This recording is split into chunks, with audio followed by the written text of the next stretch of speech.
আসসালামু আলাইকুম। কেমন আছেন সবাই? আজকে আমি Adobe Illustrator এর আরেকটি ছোট্ট একটি টিপস বা ট্রিক্স নিয়ে চলে এসেছি। তো আমরা যখন Illustrator এ কাজ করতে যাই তখন মাঝে, মাঝে দেখি যে আমরা একটা সমস্যায় পড়ি। সেটা হচ্ছে যে আমরা যে একটা শেপ তৈরি করলাম, শেপটি আমরা কোথাও নাড়াতে পারি না। যেমন ধরেন আমি এই যে শেপের উপরে ক্লিক করছি, করে আমি শেপটাকে টানাটানি করার চেষ্টা করছি। ডানে, বামে, উপরে, নিচে কোথাও যাচ্ছে না। এমনকি আরেকটা জিনিস খেয়াল করেন, আমরা যখন শেপটাতে ক্লিক করছি, শেপের ৪ কোণায় যে ৪ টা এখানে কর্নার উইজেট থাকে, ওগুলোকেও আমরা দেখছি না। তো এখানে মেইনলি সমস্যা দুটো। একটা হচ্ছে যে আমি শেপের ভেতরে ক্লিক করলে নিতে পারছি না, সরাতে পারছি না, শেপটাকে ছোট বড় করতে পারছি না। কিন্তু শেপটাকে জাস্ট এই বর্ডার লাইন মানে প্যাথের উপরে আমি ক্লিক করলে তবেই নাড়াতে পারছি, কিন্তু শেপটাকে আমি কোনোভাবেই ছোট বড়ও করতে পারছি না। ও নড়ছে কিন্তু ছোট বড় হচ্ছে না। এমনকি এর কর্নার উইজেট গুলোও নেই, যাতে আমি শেপটাকে কাস্টমাইজ করতে পারি। তো প্রথমে আমরা এই শেপটাকে মাঝখানে ধরে কিভাবে আমরা নাড়াচাড়া করতে পারি সেই জিনিসটাকে ফিরিয়ে আনি।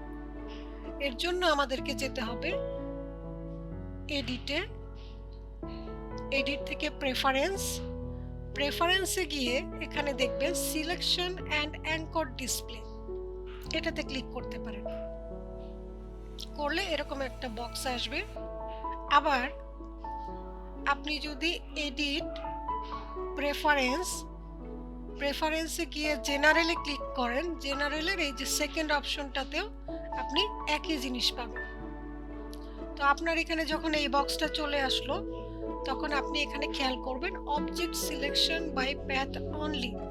অবজেক্ট বলতে এখানে বোঝাচ্ছে আপনার যে শেপটা আছে, শেপটা হচ্ছে মেইনলি অবজেক্ট। এই অবজেক্টটা সিলেক্ট করতে পারবেন একমাত্র কিসের মাধ্যমে? প্যাথের মাধ্যমে। সেই জন্যই আমরা যখন এখানে ক্লিক করি, তখন প্যাথে যখন ক্লিক করছি মানে বর্ডার লাইনে, তখনই ও সিলেক্ট হচ্ছে এবং নড়াচড়া করছে, কিন্তু ভেতরে ক্লিক করলে আর নড়াচড়া করছে না। তো আমরা যদি এখানে এই object selection by path only এই চেক বক্সের টিকটা উঠিয়ে দিয়ে আমি ওকে ক্লিক করি, এখন দেখবেন এটাকে আমি এই মাঝখানে ধরে ওকে নাড়াচাড়া করতে পারছি। তো এখানে আমাদের একটা সমস্যার সমাধান হলো যে আমি এখন এর কর্নারে ধরেও নাড়াচাড়া করতে পারছি, এর মাঝখানে ধরেও নাড়াচাড়া করতে পারছি। কিন্তু এখন আমি শেপ তো কাস্টমাইজ করতে পারছি না। শেপটাকে আমি ছোট বড় বা যে কোনোভাবে সাইজটা চেঞ্জ করতে চাই, সেটা তো করতে পারছি না। সেটা করার জন্য বা আমার এই কর্নার উইজেটগুলো ফিরিয়ে আনার জন্য আমরা চলে যাব ভিউতে। এই উপরে যে আমাদের বারটা আছে, এই বারের এখানে ভিউতে ক্লিক করার পরে এখানে শো বাউন্ডিং বক্স অথবা শিফট কন্ট্রোল বি, এটা চাপলেও চলে আসবে, অথবা আপনি শো বাউন্ডিং বক্সে এখানে ক্লিক করলেই এই দেখেন আমার এখানে চলে আসছে।